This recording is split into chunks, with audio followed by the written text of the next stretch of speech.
Friends, आज આપણે બનાવીશું દહીં વડા। તો ચાલો આપણે રેસીપીની શરૂઆત કરીએ। એના માટે આપણે લઈશું 2 બાઉલ અડદની દાળ અને હાફ પાવ મગની મોગલ દાળ। એને આપણે એક મોટા વાસણમાં લઈને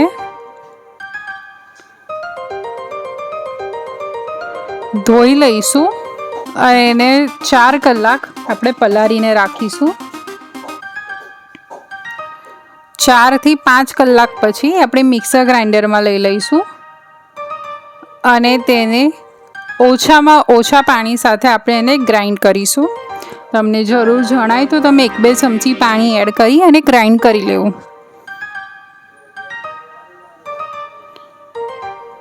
એ આપણી ગ્રાઇન્ડર પેસ્ટને આપણે એક મોટા વાસણમાં લઈ લઈશું।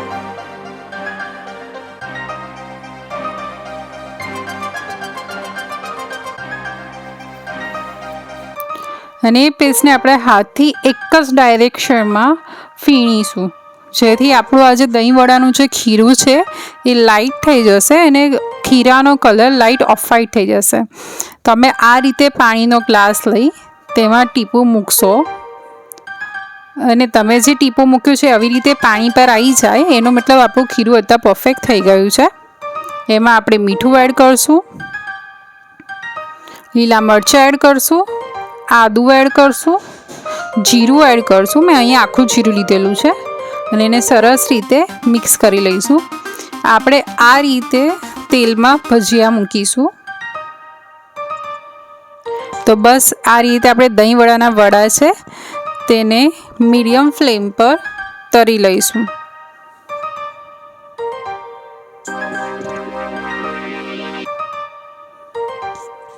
આપણે જ્યાં સુધી ભજીયા તરાય ત્યાં સુધી આપણે એક બીજા વાસણમાં પાણી ગરમ કરી લઈશું।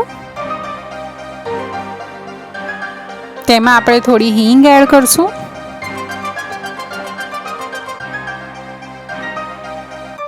આપણે આ રીતે ભજીયા પર ઉપર તેલ રેડતા જઈશું જેથી ભજીયા સરસ ફૂલી જશે। અને આપણે તેલને હલાવતા જઈશું જેથી ભજીયા ચારે સાઈડથી બ્રાઉન કલરના થઈ જાય ત્યાં સુધી આપણે એને તળવાના છે।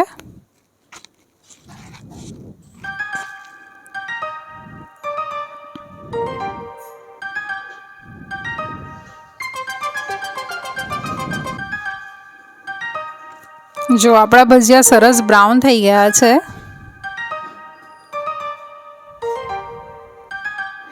અને તેલમાંથી કાઢીને આપણે આ રીતે પાણીમાં એડ કરીશું અને એને 1 કલાક માટે પલળવા દઈશું। આ રીતે આપણા બધા ભજીયા પલળી જાય તે એને સાઈડમાં રાખી આપણે દહીંમાં મીઠું એડ કરશું,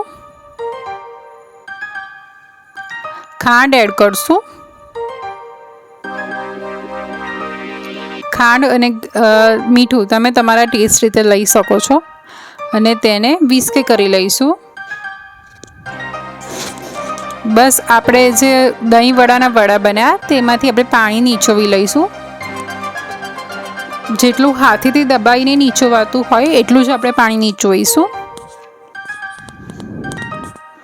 બસ તેને આપણે એક પ્લેટમાં અરેન્જ કરી લઈશું।